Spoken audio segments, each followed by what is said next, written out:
Pasensya ka na't pinaghintay kita. Ha? Isa rin siyang magaling na player. Meron din siyang mga rare cards na nakatago. Marami siya nito. May maximum na bilang yun. Meron din siyang mga defense at offense cards sa binder niya. Magandang pagkakagawa sa laro na to. O paano na ngayon? Ano, kaya mo bang i-clear ang game? Oo. Gagamitin natin ang sariling pamamaraan. Sariling pamamaraan? Natin?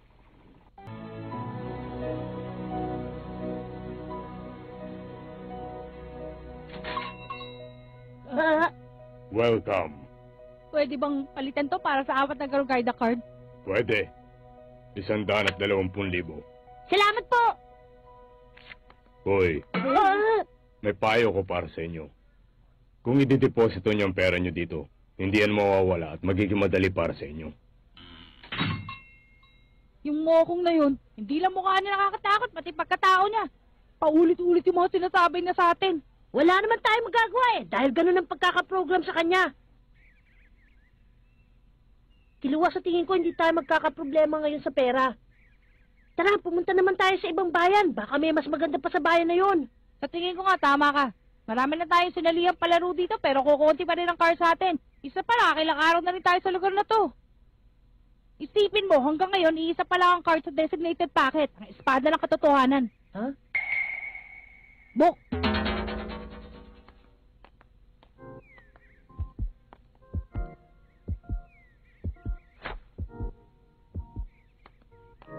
Maraming tao din na nakakita sa atin nung mapanalunan natin ang espada ng katotohanan. Kaya sigurado mainit tayong dalawa ngayon.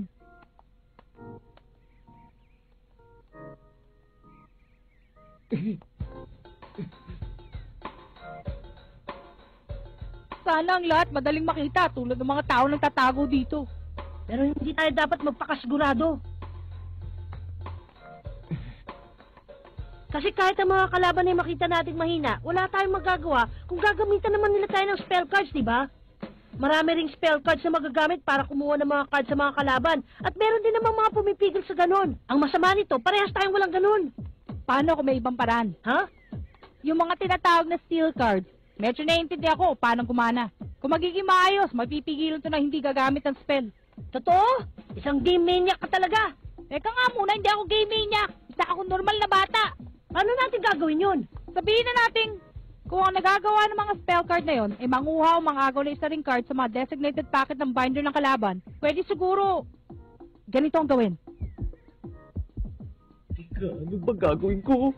Alam ko hindi tama to pero Ngayon alam ko na! Ang galing mo! kailangan ko ba talagang kunin sa mga masasayang bata na to ang card? Eh, paano naman kung ganito? Hindi. Kailangan ko suporta ng pang-araw-araw kong gastos. At kung uuwi ako sa asawa ko, aasa yun na meron akong kita. Oo, pwede rin yan. Magagamit natin agad yan. At kung hindi naman, bakit hindi tayo? Hindi, talaga ako kung may gusto ng card nila. Gamitin natin! Malas. Bakit kasi nauwi ako sa ganito? Kung hindi ako namuhay na matagal dito, nakakita sana ako ng matinong trabaho. Ang masama, nag-asawa pa ako. Hindi ako dapat mag-isip ng gano'n sa panahong to. Kailangang isipin ko ang card na nasa harapan ko ngayon. Ang buwan ng premyo sa palaron Antokibaru ay mga card na may ilalagay sa designated packet. Kung mapapasa akin ang card at mabenta ko, kikita ako ng 10 milyong genis dito. Sa ganong kalaking halaga, hindi ko na kailangan mamroblema pa sa panggasto sa lugar na to. Ngayon naiisip ko yan. 3 taon na nakalipas na makarating ako dito. Iniisip ko hindi ako mabubuhay. Naaalala ko rin nung pumila ako ng gabing yun. Ay nakuha ko yung 5 bag lang. Bali 15 cards lang ang katumbas. Isa pa. Lalo sumama nung makakuha ako ng 6 na list. Dito na ako tuluyan na wala na gana tapusin ang laro nito. Pero dahil dito sa isang rare card na nakuha ko, ang thief, nagkaroon ako ng pag-asa. Alam ko maaasahan at magagamit ko ang isang ito sa matinding pangangailangan. Thief! Dapat makakuha to ng card sa designated packets ng kalaban na sunod-sunod. Ngayon na ang tamang panahon para magamit to. Itabi mo na ang awa mo ngayon, Motoki. Dahil kung hindi mo kukunin ang card niya sa kanila, sigurado may ibang manlalaro na mag-i-interest dyan. Kung magbabagal pa ako, kung may ibang tao din na mag-iisip ng tulad ko, sigurado maunahan nila ako. Sandali lang! Kayo dalawang paslit dyan! Ha? Patay! Naunahan ako! Kayo! Ibigay niyo sa akin ang espada ng katotohanan! Kung makikinig na kayo sa akin ngayon, hindi ko kayo sasaktan! Ayoko nga. Ngas. What? Nagmamatigas kayo? Palibasa mabait ako sa inyo, mga kuto kayo! Kung nagpakita man lang kayo ng takot, baka iniba ko pa ang dating ko sa inyo! Pero ngayon, nagbago na ang isip ko! Sandali! Bok! Hindi niyo ako maluloko! Dahil matagal ko nang alam na mga baguhang kuto lang kayo dito sa larong ito! Ang isa pang alam ko, ay isa lang ang hawak niyong card. Wala man lang kayong spare card na pagdepensa dito sa hawak ko. Card! Deep on! Atak kiluwa! Kunin mo ang espada ng katotohanan! Eh? Bakit? Wala siyang card sa designated packet niya! Hindi mo kailangan maglagay ng card sa designated packet kahit pasabihin mo na isang designated card nga siya. Hindi ba? Ibig sabihin sa free packet mo nilagay ang card? Kaysa isa kong rare card na wala. Maraming salamat sa'yo, ha? Malaking bagay ang nalaman ko. Mabuti naman at nasa free packet mo nilagay ang card na kailangan kong makuha. Alam ko na may 15 card na kayo na naiipon dyan. Hindi ko pa nga sinasama sa bilang ko yung espada ng katotohanan na isa ring importante na card. Isang card ng someone's drawing paper, isang antique clock, isang Monica's cat, at 12 Garugayda cards. Kahit anong makuha ko, kung ito'y may papalit sa lower rank card na pickpocket, ibig sabihin, kumita na ako. Ang card na hawak kong to ay makakakuha ng card sa free packets ng aking kalaban ng sunod-sunod. Pickpocket on! Attack Kilwa! Wala ring laman ang free packet ng binder niya!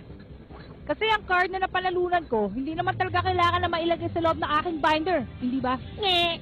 Heh! Marami pa akong pickpocket cards dito. Pickpocket on! Attack on! Tumpak ang atake. Ngayon ay tingnan natin ang nilalaman nito. Ha? Ordinaryong bato! Oh! Bato na napulot ko sa parang! Tignan mo nga naman ano, dami mo na pulot na bagay. Ano ba naman to? Walang halagang bagay na to! Sa tingin ko ang batang tulad niya na walang pang-depensa ay gumagamit ng mga packing cards sa larong to. May natitira pa akong isa dito na pickpocket. Pero baka marami pa sa mga packing card na nakatago sa free packets niya. Kung ganun nga ang sitwasyon, ang pagkakataon ko ngayon na makakuha sa kanyang binder ay isa sa 3. Masyadong maliit ang chance ko. Malas! Sa tingin ko wala ka na ititira pa. Kung gano'n na nga yun, pabahay mo na sa akin ang lahat. Ang pagkakamali yung dalawa kasi, hindi nyo nakita ng gusto bago kayo nagsubok na tumira. Pero sa card na to, sa sight vision card, wala silang kawala.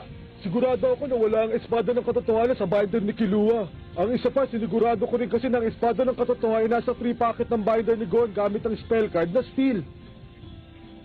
Ngayon, sigurado na makukuha ko ang card na yan gamit ito. Dito sa spell card na Rob, kaya ko pumili ng mga card na gusto kong kunin sa kalaban. Subukan mo ni sa'yo, Gon. Ngayon wala na kayong magagawa para depensa ang sarili nyo. Rob on! Attack Gon! Teka, bakit hindi ka ba nag-training? Hindi mo man lang ako nasundan ng mga mata mo. Eto.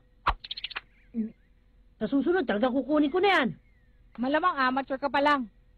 Si Gon, isang professional hunter. Dahil sa katawan mong yan, umaasa ka lang sa spell card mo. Sigurado ako, spell card mo maaagaw bago mo pa maibigay ang spell. Tara na, kinuha. Sabi ko sa inyo, ang paraan na yan ay ubra lang sa mga manlalaro na mabagal.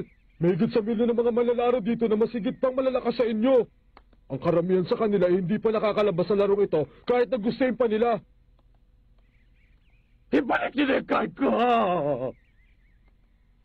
Alam mo, tama siya. Kung hindi tayo malakas at mabilis sa mga makakalaban natin, magiging imposible para sa ating dalawa na maagaw ang card nila. Pero sa bandang uli, kakailanganin rin natin bumili ng mga spell cards sa pangdepensa. Oo. Dahil kapag tayo ang tinarget ng mga professional, sigurado wala na tayong magagawa pa. Ibig sabihin, alam nyo rin pala. Sa tingin nyo ba yung mga amateur lang kaninang nag-aabol dyan sa card na hinahawakan nyo? Hindi kayo makakatakas dito! Sige, pagdesisyon na natin kung anong dapat na gamiting spell sa kanila. Bata, ang tunay na laban ay mag-uumpisa dito. Alam nyo ba na ang mga may sayad sa ulo lang ang mga sumasalit sa larong ito? Ibigay mo na! Teka, bakit ba? Nakakairita ng mga to eh. Mukha silang mga pro at malamang na malalakas sila dahil hindi sila gumagamit ng dahas. Mas magaling sila sa mga bomber.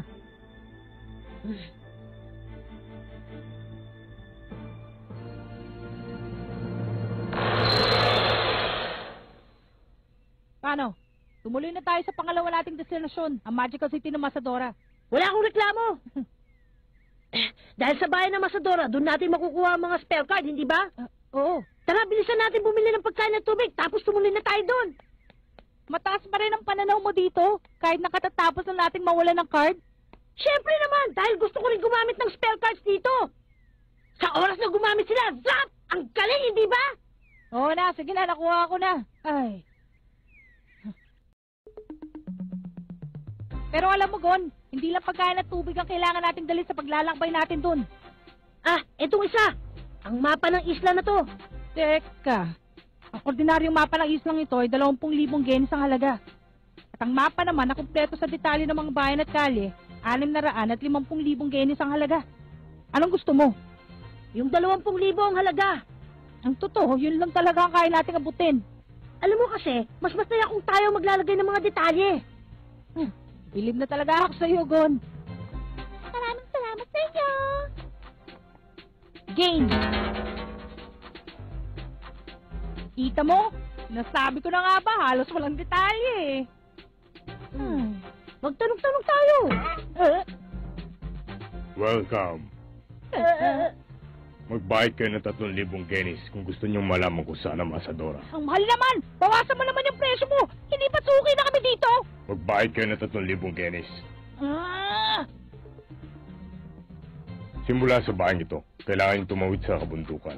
Kung pupunta kayo sa kanluran ng 80 kilometro bago niyo makita ang lawa.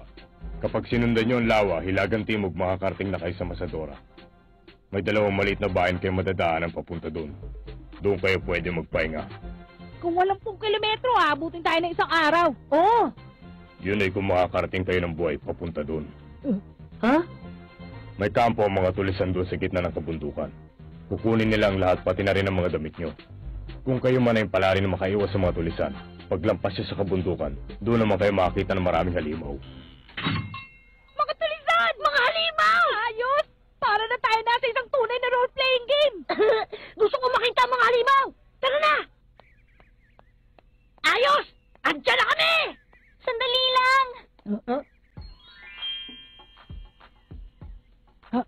Teka, Gon, siya yung nakasama natin doon, di ba? Oo, siya nga. Hi. Kasi, Ha? pwede bang sumama sa inyong dalawa? Ha? Nakikiusap ako. Hindi pwede, sorry.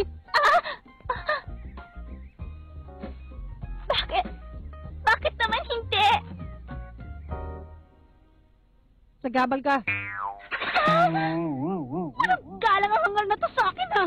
Ni wala man lang siyang malay kung ano talagang tunay kong edad. Kung sisiryosohin lang kita, kaya kaagad kitang tapusin dito lang gamit ang aking mga kamay.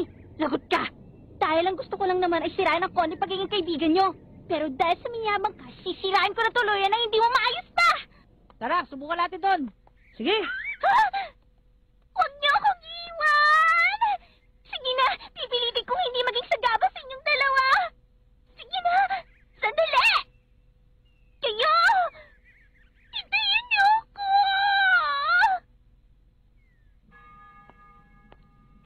O paano? Nakuha ko na ngayon ang lahat ng kailangan kong malaman dito. Paano? Pwede bang ipaliwanag mo na sa amin ang lahat ng yon? Una, ang mga tao dito sa bayan, nagtanong na ako sa halos 100 sa kanila. Lahat ng sumagot, malamang na mangyari sa lahat ng mga tinanong ko. Ito ang katangian ng mga tipikal na karakter sa larong ito. Pangalawa, book. Game. Teka, yan yung card na kinopya ko noon, di ba? Kasi nga, kaya naman nangyari to dahil ang card mo, Cortopi, ay hindi galing sa laro na to. O baka naman ang anti-cheating system sa laro na to ay nagre-react. Kaya hindi to nagpalit ng kanyang anyo. Pangatlo, ang mga bagay na galing sa labas ng laro, halos parehas din dito. Palagay ko walang pinagkaiba to sa tunay na mundo. Ang batong ito ay mahihigop ni Shizuku. Pero ang mga item na may special powers hindi mahihigop kahit na walang buhay ito. Ang larong ito ay program para lang sa mga item at cards na nandito, para rin mapigilan ang paggawa o pagkuha ng mga card na may Nen ability. At? Pero ang mga palatandaan dito ay nagpapakita rin ng isa pang anggulo ng posibilidad. Ang laro na to, hindi lang virtual reality. Dahil maaring ito ay nagaganap sa isang lugar sa tunay na mundo. Anong ibig mo sabihin? Ang lahat ng pangyayari dito ay maipapaliwanag ng Nen ability. Ang Game Master ang kumokontrol sa mga tao dito sa loob ng laro na to. Sa madaling salita, sila ay mga manikang tao. Pati na rin ang mga importanteng item sa islang ito ay maaaring lumabas na rin. Si Cortopi kasi, hindi niya kayang kumopya ng Nen ability ng mga kalaban. Ang vacuum cleaner naman ni Shizuku, hindi kayang higupin ng mga bagay na nagawa ng Nen kahit na ito'y mga walang buhay. Totoo nga na hindi ko kayang kopyahin ang Nen ability ng mga card para ito'y maging isang bagay. Sa kaso ko naman, kung gagawin ko, kaya kong alamin ang mga patibong ng mga kalaban natin. Nag-uumpisa na kasi akong magduda. Simula nung pumasok na sila Fitan sa loob ng laro na to, pati yung mga katawan nila ay naglaho, hindi ba? Ang iniisip ko kung talagang ang mga manlalaro ay totoo at tunay ngang pumasok sa loob ng laro na to, ang masasabi ko dyan, malamang na ang kaluluwa lang ng mga player ang tumuloy na pumasok sa game machine na yan. Ang katawan ay may iwan sa labas. Wala akong nakikitang puntos para dalhin nila ang mga katawan sa kung saan. Ang isa pa, naging palaisipan din sa akin yung pinakakailangan o paraan para alisin ang kaluluwa ng isang player sa katawan. Magagawa lang yun kung sakaling gagamitin ng mga manlalaro ang lakas ng Hatsu sa harapan ng makina. Para sa isang patibong na makakasalamuha ang buhay ng isang tao, simple lang ang pangangailangan. Para sa akin, ang simpleng pangangailangan lang dito ay ang posibilidad na maitago mo ang lahat sa tao habang dinadala mo ang isang player sa ibang lugar. Sa madaling salita, ang Grid Island CD na to ay bagay na lalaruin mo. Pero yun nga lang, nilagay ka sa isang patibong at ginamitan pa ng lakas ng Hatsu para madala ang lahat ng mga player sa islang ito. Tayong lahat ngayon ay nasa tunay na mundo. Ganun pala. Ibig sabihin wala talaga tayo sa loob? Eh ano naman ang gagawin natin? Ang tanong ay mag-uumpisa dito. Naalala mo nung pinwersa ko yung player na magsalita? Kung ano ang pabuya pag na-clear mo ang laro? Teka, ano ba yun? Ang mga ganung bagay ay hindi mo basta nalilimutan. Pwede kang pumili ng 3 cards sa designated pocket. Tapos ang mga ito ay dadalhin mo sa tunay na mundo. At doon mo ito gagamitin. Tama. Yun ang isang malakas na katibayan na ang mga item sa larong ito ay pwede mo rin gamitin sa tunay na mundo. Kung ang larong ito ay nagaganap din sa kung saan man sa tunay na mundo, ibig sabihin ay hindi na natin kailangan pang maghirap dito. Madadala mo ang mga yan ng madali. Hindi lang isa, kundi ang lahat ng kayamanan. Gusto mo? Gusto ko gawin natin to. Sa 100 items na nasa labas, iilan lang ang alam natin dito. Gusto kong malaman kung anong klase silang lahat sa lalong madaling panahon. Pero unahin natin kung anong mapapakinabangan nating item. Kung ano man ang hinahanap natin na mapapakinabangan, maaring nandun pa. Hindi ba? Kaya ang dapat muna natin gawin ngayon ay hanapin at kunin kung nasan yung spell card na God Eye o Analysis sa bayan na ito. Siguro dapat ay tumuli tayo sa bayan ng Masadora. Oo, ang isa pa natin gagawin ay hanapin sila Finks. Ha?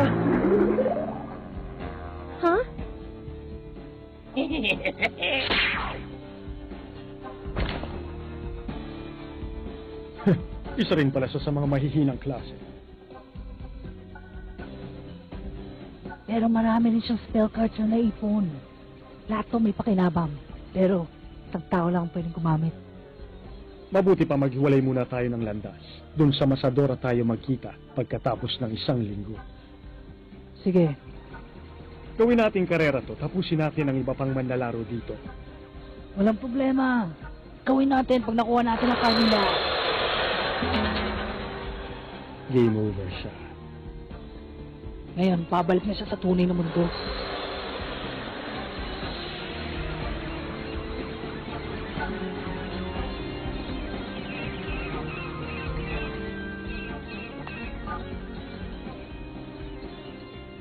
Oo, medyo nagulat ako na makatanggap ng tawag sa'yo. Bakit?